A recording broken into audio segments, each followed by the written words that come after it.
आज का प्रश्न है, निम्नलिखित कवि पंक्तियों की संदर्भ सहित हिंदी व्याख्या कीजिए। जैसा कि आप यहाँ पर नीचे देख सकते हैं, प्रश्न 1 करके यहाँ पर एक पैराग्राफ दिया गया है जिसके हमें संदर्भ सहित हिंदी व्याख्या करनी है। यहाँ पर कुछ इस तरह का आपका पैराग्राफ होगा जिसके ठीक नीचे आपसे आवास आकर के या 1 2 3 करके 3 प्रश्न इसी पैराग्राफ से पूछे जाएंगे, जिसके लिए आपको सबसे पहले करना क्या है, अच्छे से इस पैराग्राफ को पढ़ना है और फिर इसके बाद इसकी संदर्भ सहित हिंदी व्याख्या करनी है। यहाँ पर प्रश्न 1 करके दिया है, जिंदगी को मौत के पंजों से मुक्त कर उसे अमर बनाने के लिए आदमी ने पहाड़ काटा है। किस तरह इंसान की खूबियों की कहानी सदियों बाद आने वाली पीढ़ियों तक पहुंचाई जाए, इसके लिए आदमी ने कितने ही उपाय सोचे और किए। उसने चट्टानों पर अपने संदेश खोदे, ताड़ों से ऊंचे धातुओं से चिकने पत्थर के खंभे खड़े किए, तांबे और पीतल के पत्थरों पर अक्षरों के मोती बिखेरे और उसके जीवन मरण की कहानी सदियों के उतार पर सरकती चली आ रही है और आज हमारी अमानत विरासत बन गई है। यहाँ पर कुछ इस तरह का पैराग्राफ है और इसके ठीक नीचे आपसे इसी में से आवास आकर के 3 प्रश्न पूछे जाएंगे। जैसा कि आप यहाँ पर देख सकते हैं, पॉइंट आ में पूछ रहा है, प्रस्तुत गद्यांश के पाठ और लेखक का नाम लिखिए। बा में रेखांकित अंशों की व्याख्या कीजिए और सा में प्रस्तुत गद्यांश में लेखक क्या कहना चाहता है। जैसा कि आपने यहाँ पर देखा कि बा में पूछ रहा है रेखांकित अंश की व्याख्या कीजिए और यहाँ पर रेखाएं नहीं खींची हुई हैं। यहाँ पर आपको एक बात बता दें कि हमने यहाँ पर रेखाएं नहीं खींची हैं, लेकिन जब आपको वहाँ पर क्वेश्चन पेपर मिलेगा तो ठीक इस तरह से आपको वहाँ पर रेखाएं खींची रहेंगी। यहाँ पर हमने आपको दिखाने के लिए 2 लाइनों में लाइनें खींच दी हैं, लेकिन वहाँ पर आपको जिन लाइनों की व्याख्या करनी होगी ठीक उन्हीं लाइनों के नीचे रेखाएं खींची रहेंगी जिनकी आपको हिंदी व्याख्या करनी होती है। यहाँ पर सबसे पहले आपको इस पैराग्राफ को अच्छे से पढ़ना है और फिर इसके बाद आपको उत्तर हेडिंग डालना है और उत्तर हेडिंग में पॉइंट आ और पॉइंट आ में संदर्भ हेडिंग डालना है और इसके बाद आपको लिखना है, यहाँ पर लिखेंगे, प्रस्तुत गद्यांश हमारी पाठ्यपुस्तक हिंदी के गद्य खंड में संकलित अजंता नामक पाठ से लिया गया है। इसके लेखक भगवत शरण उपाध्याय जी हैं। और इसके बाद नीचे लिख देंगे ब्रैकेट में, अथवा लिखित पाठ का नाम अजंता व लेखक का नाम भगवत शरण उपाध्याय। यहाँ पर एक बात हमेशा ध्यान रखना कि लेखक और लिखित ही लिखना, रचयिता या रचित मत लिख देना, क्योंकि ये गद्यांश है और गद्यांश में लेखक लिखा जाता है। ठीक है, नीचे जो हमने अथवा लगा के लिखा है वो जिस तरह से प्रश्न पूछ रहा था, पाठ और लेखक का नाम लिखिए, ठीक उसी तरह से इसका आंसर है, लिखित पाठ का नाम अजंता व लेखक का नाम भगवत शरण उपाध्याय। यहाँ पर आपको संदर्भ बहुत ही अच्छे से याद रखना है और बहुत ही अच्छी तरीके से वहाँ पर लिखना है, कोई गलती नहीं करना है। इसके बाद हमारी अगली हेडिंग होगी व्याख्या। यहाँ पर कुछ इस तरह से हेडिंग डालेंगे व्याख्या, और व्याख्या में यहाँ पर हम लिखेंगे, यहाँ पर प्रथम रेखांकित अंश की व्याख्या में हम लिखेंगे, मनुष्य का जीवन क्षणभंगुर है, मृत्यु सबको निगल जाती है। मृत्यु से छुटकारा पाने का एक ही उपाय है, वह है कृति अथवा रचना। मनुष्य को कुछ ऐसी रचना कर देनी चाहिए जो अनंत काल तक स्थायी रहे। जब तक वह रचना विद्यमान रहेगी उसके रचयिता का नाम जीवित रहेगा। लोग उसे भी याद करेंगे। किसी व्यक्ति विशेष को अगली पीढ़ियां जाने और सैकड़ों हजारों वर्षों के बाद आने वाली पीढ़ियां भी अपने महान पूर्वजों की विशेषताओं और इतिहास से परिचित हों। इसके लिए मनुष्य ने अनेक उपाय सोचे और उन उपायों को कार्य रूप में परिणत भी किया। अतः इसके बाद हमारी अगली हेडिंग होगी द्वितीय रेखांकित अंश की व्याख्या। द्वितीय रेखांकित अंश की व्याख्या में हम यहाँ पर लिखेंगे, लेखक का कहना है कि अपनी बातों को अग्रिम पीढ़ी तक पहुँचाने के उद्देश्य से मनुष्य ने पत्थर की विशाल चट्टानों पर संदेश खुदवाए, जिससे आने वाली सन्नति उन्हें पढ़े और जाने। कभी मनुष्य ने ताड़ के वृक्षों के समान ऊंचे चिकने पत्थरों से स्तंभ बनवाए तथा तांबे और पीतल के पत्थरों पर सुंदर मोती जैसे अक्षरों में लेख लिखवाए, जो आगे आने वाली पीढ़ियों के उनके पूर्वजों की कहानी सुनाएं। इसी प्रकार मानव जाति का इतिहास एक पीढ़ी से दूसरी पीढ़ी तक चला आ रहा है। ये पहाड़ों की गुफाएं, चट्टान, स्तंभ तथा लेख आज हमारे समाज की धरोहर हैं। ये हमारे पूर्वजों की परंपरा से चली आती हुई हमारी संपत्ति है। हम इन पर गर्व करते हैं।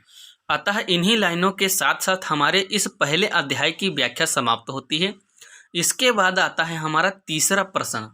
एक नज़र हम तीसरे प्रश्न पे डाल लेते हैं। तीसरे प्रश्न में क्या दिया था, यहाँ पर प्रश्न 3 बोले तो पॉइंट सा में हमसे पूछ रहा था, लेखक क्या कहना चाहता है, या प्रस्तुत अवतरण में लेखक क्या कहना चाहता है, जिसके लिए यहाँ पर हम सा पॉइंट डालेंगे और यहाँ पर लिखेंगे प्रस्तुत गद्यांश में लेखक कहना चाहता है कि अमरत्व प्राप्त करने के लिए व्यक्ति को कला का सहारा लेना चाहिए। अतः इन्हीं लाइनों के साथ साथ इस अध्याय की व्याख्या समाप्त होती है। उम्मीद करता हूँ कि इस अध्याय की व्याख्या आपके समझ में आई होगी। अतः इस अध्याय के आ सा पॉइंट आपको अच्छे से समझ में आ गए होंगे। अतः इसके बाद अब आता है हमारा अध्याय नंबर 2। यहाँ पर कुछ इस तरह का दूसरा अध्याय है। यहाँ पर सबसे पहले आपको इसको अच्छे से पढ़ना है और फिर इसके बाद इसकी व्याख्या करना है। यहाँ पर प्रश्न 2 करके दिया है, जैसे संगसाजों ने उन गुफाओं पर रौनक बरसाई है, चितेरे जैसे रंग और रेखा में दर्द और दया की कहानी लिखते गए हैं, कलावंत छैनी से मूर्तें उभारते कोरते गए हैं, वैसे ही अजंता पर कुदरत का नूर बरस पड़ा है। प्रकृति भी वहाँ थिरक उठी है। बम्बई के सूबे में मुंबई और हैदराबाद के बीच विंध्याचल के पूरब पश्चिम दौड़ती पर्वतमालाओं से निचौंध पहाड़ों का एक सिलसिला उत्तर से दक्षिण चला गया है, जिसे सह्याद्री कहते हैं। यहाँ पर कुछ इस तरह का पैराग्राफ होगा। अतः आपकी जानकारी के लिए बताते चले कि जब आपको वहाँ पर क्वेश्चन पेपर मिलेगा तो ये जो लाइनें लिखी हुई हैं वहाँ पर हर एक लाइन के नीचे एक रेखा खींची रहेगी। जिन लाइनों के लिए नीचे रेखा खींची रहेगी हमें उन्हीं लाइनों की हिंदी व्याख्या करनी होती है। यहाँ पर कुछ इस तरह का पैराग्राफ होगा और इसके ठीक नीचे आपसे आवासा करके 3 प्रश्न इसी पैराग्राफ से पूछे जाएंगे, जो कुछ इस तरह से होंगे। जैसा आप यहाँ पर अभी इस वक्त नीचे देख रहे हैं, आवासा करके इसी पैराग्राफ से हमसे 3 प्रश्न पूछे गए हैं। आ में पूछ रहा है प्रस्तुत गद्यांश के पाठ और लेखक का नाम लिखिए। बा में पूछ रहा है रेखांकित अंश की व्याख्या कीजिए। जैसा कि हमने यहाँ पर आपको पहले अभी बताया कि हमने इन लाइनों की नीचे रेखाएं नहीं खींची हैं, लेकिन जब आपको वहाँ पर क्वेश्चन पेपर मिलेगा तो उसके नीचे रेखाएं खींची रहेंगी। तो यहाँ पर कुछ इस तरह का ये बा में पूछ रहा है रेखांकित अंश की व्याख्या है, और ठीक इसके नीचे सा में पूछ रहा है प्रस्तुत गद्यांश में लेखक ने किस स्थान का और कैसा चित्रण किया है। यहाँ पर आवा सा करके इसी पैराग्राफ से हमें तीनों के प्रश्नों के उत्तर लिखने हैं, जिसके लिए यहाँ पर हम सबसे पहले उत्तर करके आ पॉइंट डालेंगे और आ पॉइंट में हम संदर्भ हेडिंग डालेंगे और फिर उसमें हम पाठ और लेखक का नाम लिखेंगे। यहाँ पर कुछ इस तरह से आ पॉइंट करके संदर्भ हेडिंग डालेंगे और इसके बाद संदर्भ में यहाँ पर लिखेंगे प्रस्तुत गद्यांश हमारी पाठ्य पुस्तक हिंदी के गद्य खंड में संकलित अजंता नामक पाठ से लिया गया है। इसके लेखक भगवत शरण उपाध्याय जी हैं, अथवा लिखित पाठ का नाम अजंता व लेखक का नाम भगवत शरण उपाध्याय। यहाँ पर संदर्भ की तरह से भी हमने लिख दिया, और जिस तरह से प्रश्न पूछ रहा था वहाँ पर आ में कि पाठ और लेखक का नाम लिखिए, अथवा लगा के हमने यहाँ पर पाठ का नाम भी लिख दिया और लेखक का नाम भी लिख दिया। यहाँ पर बहुत ही अच्छे तरीके से ध्यान दे के संदर्भ आपको लिख देना है और फिर इसके बाद अगली हेडिंग व्याख्या लिखना है। यहाँ पर एक बात हमेशा ध्यान रखना, जहाँ पर लिखा है अजंता नामक पाठ से लिया गया है, यहाँ पर पाठ ही लिखना, शीर्षक मत लिखना। और इसके नीचे जहाँ पर लिखा है इसके लेखक भगवत शरण उपाध्याय जी हैं, यहाँ पर रचयिता मत लिखना, लेखक ही लिखना, क्योंकि लेखक गद्यांश में लिखा जाता है और रचयिता पद्यांश में लिखा जाता है। यहाँ पर इसको अच्छे ढंग से लिखने के बाद अगली हेडिंग होगी पॉइंट बा रेखांकित अंश की व्याख्या। यहाँ पर कुछ इस तरह से बा पॉइंट करके रेखांकित अंश की व्याख्या हेडिंग डालेंगे और इसमें लिखेंगे अजंता की गुफाओं को देखकर ऐसा लगता है कि पत्थरों को काटकर मूर्ति बनाने वाले कलाकारों ने इन गुफाओं में चारों ओर सौंदर्य की वर्षा कर दी है। चित्रकारों ने रंगों और रेखाओं के माध्यम से पीड़ा और करुणा की भावनाओं को व्यक्त करने वाले सजीव चित्र अंकित कर दिए हैं। शिल्पकारों ने छेनी की चोटों से पत्थरों को काटकर और उभार कर सजीव मूर्तियां बना दी हैं। अजंता की गुफाओं में प्रकृति ने भी विशेष सौंदर्य बरसाया है। ऐसा लगता है कि प्रकृति भी उस कलात्मक सौंदर्य को देखकर आनंद से नृत्य करने लगी है। अतः इन्हीं लाइनों के साथ इस अध्याय की व्याख्या समाप्त होती है। इसके बाद हमारा आता है पॉइंट सा। पॉइंट सा में हमसे क्या पूछ रहा था, एक नज़र उस पर भी डालते हैं। यहाँ पर पॉइंट सा में हमसे पूछ रहा था, प्रस्तुत गद्यांश में लेखक ने किस स्थान का और कैसा चित्रण किया है, जिसके लिए यहाँ पर हम सा पॉइंट डालेंगे और इसका आंसर यहाँ पर लिखेंगे। प्रस्तुत गद्यांश में लेखक ने अजंता की गुफाओं के चारों ओर की प्राकृतिक वैभव की छटा, गुफाओं के चारों ओर भावपूर्ण चित्र एवं जीवंत मूर्तियों का बड़ा सजीव हृदयग्राही और अलंकारिक चित्रण किया है। अतः इसी के साथ साथ पॉइंट सा का भी आंसर कंप्लीट होता है। अब अध्याय 2 से आ बा सा तीनों प्रश्नों के उत्तर पूरे हुए। उम्मीद करता हूँ इस अध्याय की व्याख्या आपके समझ में आई होगी। यहाँ पर इतना कंप्लीट करने के बाद हमारा अगला आता है तीसरा अध्याय। यहाँ पर कुछ इस तरह का ये तीसरा अध्याय है, जिसको हम सबसे पहले अच्छी तरह से पढ़ेंगे और इसके बाद हम इसके आवासा तीनों प्रश्नों के उत्तर लिखेंगे। जैसा कि यहाँ पर तीसरे अध्याय में प्रश्न 3 करके दिया है, अजंता गांव से थोड़ी दूर पर पहाड़ों के पैरों में सांप सी लौटती बाधुर नदी कमान सी मुड़ गई है। वहीं पर्वत का सिलसिला एकाएक अर्धचंद्राकार हो गया है।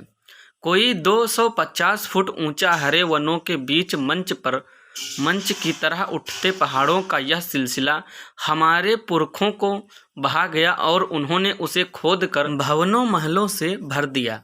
सोचिए जरा, ठोस पहाड़ की चट्टानी छाती और कमजोर इंसान का इन्होंने मेल जो किया तो पर्वत का हिया दरकता चला गया और वहाँ एक से एक बरामदे, हाल और मंदिर बनते चले गए। यहाँ पर कुछ इस तरह का यह अध्याय है, जिसके ठीक नीचे आपको आ वा सा करके 3 पॉइंट के 3 प्रश्न मिल जाएंगे। आ में पूछ रहा है प्रस्तुत गद्यांश के पाठ और लेखक का नाम लिखिए। बा में पूछ रहा है रेखांकित अंश की व्याख्या कीजिए। सा में पूछ रहा है प्रस्तुत गद्यांश में लेखक क्या कहना चाहता है।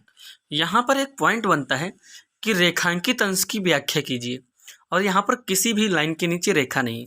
आपकी जानकारी के लिए बता दें, हमने यहाँ पर हर एक लाइन के नीचे रेखा नहीं खींची है, लेकिन जब आपको वहाँ पर प्रश्न पत्र मिलेगा तो वहाँ पर कुछ इस तरह से आपको हर एक लाइन के नीचे रेखा खींची रहेगी, और जिन लाइनों के नीचे रेखाएं खींची रहेंगी हमें उन्हीं लाइनों की हिंदी व्याख्या करनी होती है।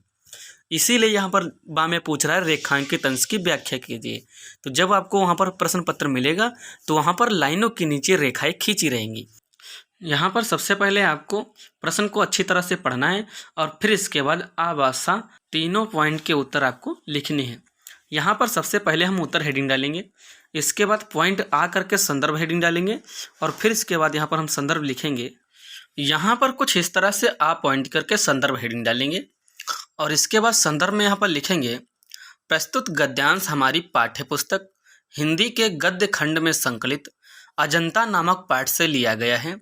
इसके लेखक भगवत शरण उपाध्याय जी हैं, अथवा लिखित पाठ का नाम अजंता व लेखक का नाम भगवत शरण उपाध्याय। यहाँ पर संदर्भ की तरह से भी हमने लिख दिया, और जिस तरह से प्रश्न पूछ रहा था वहाँ पर आ में कि पाठ और लेखक का नाम लिखिए, अथवा लगा के हमने यहाँ पर पाठ का नाम भी लिख दिया और लेखक का नाम भी लिख दिया। यहाँ पर बहुत ही अच्छे तरीके से ध्यान दे के संदर्भ आपको लिख देना है और फिर इसके बाद अगली हेडिंग व्याख्या लिखना है। यहाँ पर संदर्भ को अच्छी तरह से लिखने के बाद अगली हेडिंग डालेंगे बा पॉइंट रेखांकित अंश की व्याख्या। यहाँ पर पॉइंट बा करके हेडिंग डालेंगे रेखांकित अंश की व्याख्या, और रेखांकित अंश की व्याख्या में हम यहाँ पर लिखेंगे श्री भगवत शरण उपाध्याय जी का कहना है कि 250 फुट ऊंचे पर्वतों की अर्धचंद्राकार पंक्ति हमारे पूर्वजों को बहुत अच्छी लगी और उन्होंने वहां पर्वतों को काट छांट कर भवन और महल बना दिए। विचार करके देखिए कि दुर्बल मनुष्य और कठोर चट्टानों का जो मेल हुआ उससे पर्वतों का हृदय कटता चला गया और वहां एक से एक सुंदर बरामदे, हाल और मंदिरों का निर्माण होता चला गया। मनुष्य के दुर्बल हाथों ने पर्वतों की कठोर चट्टानों को काटकर सुंदर भवन, उनके विभिन्न भाग और मंदिरों का निर्माण कर डाला। अतः इन्हीं लाइनों के साथ इस अध्याय की भी व्याख्या समाप्त होती है। इसके बाद हमारा अगला आएगा पॉइंट सा। पॉइंट सा में यहाँ पर हम तीसरे प्रश्न का उत्तर लिखेंगे। यहाँ पर तीसरे प्रश्न के उत्तर में हम लिखेंगे, प्रस्तुत गद्यांश में लेखक ने यह स्पष्ट किया है कि लगन और परिश्रम से मनुष्य कठिन से कठिन कार्य भी कर सकता है। अतः इसी के साथ साथ इस अध्याय की भी व्याख्या समाप्त होती है। अब यहाँ पर 1, 2, 3 अध्याय की व्याख्या पूरी तरह से कंप्लीट हो गई। उम्मीद करता हूँ फर्स्ट, सेकंड, थर्ड तीनों अध्याय की व्याख्या आपके समझ में अच्छी तरह से आई होंगी। तो बस आज के लिए इतना ही, मिलते हैं अगले वीडियो में। तब तक के लिए बाय बाय। सब्सक्राइब, लाइक और शेयर।